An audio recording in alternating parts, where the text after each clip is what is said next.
Sports Office talking about some combat sports today, MMA, and talking about a guy who fights under Bellator. Adrian Cruz here joining us, and Adrian is, former Cibola Cougar and all that. You got that local flavor in the mix.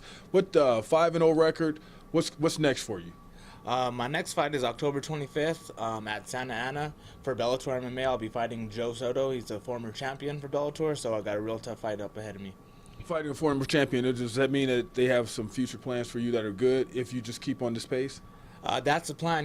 My plan is to continue winning and make sure that I'm working my way up the ladder and trying to get into the tournament.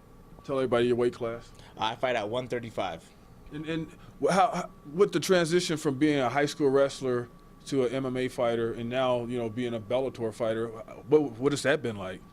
At first it was a little rough, but the wrestling is a great base, and I found that it really helped me work my position before submission for my jiu-jitsu. And with the work ethic and the workouts, wrestling was the best thing that could happen for me for MMA. So I really love that I got to wrestle through Cibola and work my way up into MMA now. I'm just going to tell you, man, you guys are crazy. MMA, I was talking to Josh Lanier, another fighter, and he was saying I was crazy because my background is football. And he was saying you guys are crazy. Now, as far as MMA is concerned, is there any time you're ever out there in the ring, in the octagon, and you're feeling like, why am I doing this? Not when I'm fighting. That usually happens when I'm cutting weight. I usually cut between 20 and 30 pounds to make 135. So, the last couple days are real rough when your meals are super small and you can't drink any water sitting in the sauna for a couple hours. That's when I really think that. But when I get into fight, I love it. I don't get nervous. I just get excited to fight. Now, your chance to get to fight with Bellator was relatively quick. Is it because of 5-0? You're getting off to a fast start, because I know they like to have good fighters instead of guys who have blemishes on their record. When I first fought for Bellator, I was going on 3-0, and they were kind of concerned about that as well because they usually have tenured fighters on their cards. But all my finishes have gone really strong, even as an amateur and as a pro. I think they saw the way I fought and they liked the way I fight, so it really helped me get into the card, and they gave me the chance. And ever since then, I've been putting on good shows for them, bringing a lot of people into the show, selling a lot of tickets. So overall, it's been a good experience for them and as for me as well. I would like to see Bellator's top lineup go against the UFC, kind of like the Super Bowl in football, the AFC and the NFC. How do you think that would turn out? I think it would be great. There's tough fighters in every organization, and Bellator has some of the best in the world. So does UFC. And Bellator is making their name even bigger.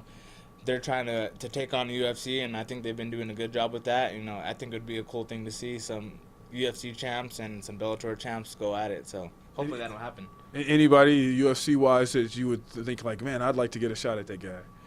Honestly, I just like to fight. I don't really care who. Any fight is an opportunity for me to show my skills, and I like to just go out there and have fun.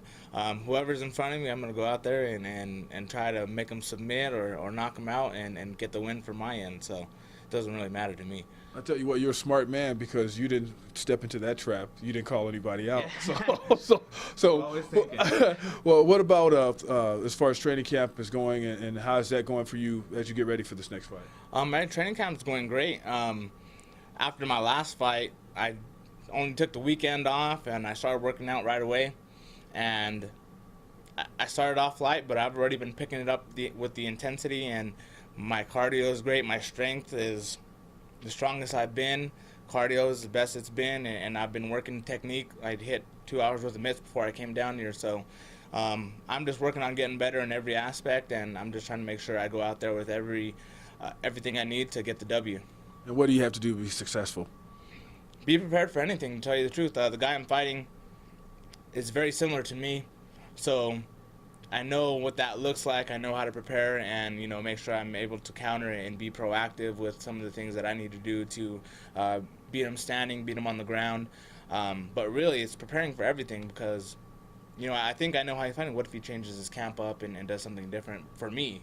So you have to be ready for everything, and that's what I'm doing right now. All right, before we get out of here, I got to ask you one more question. Where'd you get the nickname Killer? Show us the top of your bill there. Where'd you get that nickname? Honestly, it was during wrestling, and I used to just make fun of people when they'd get too serious.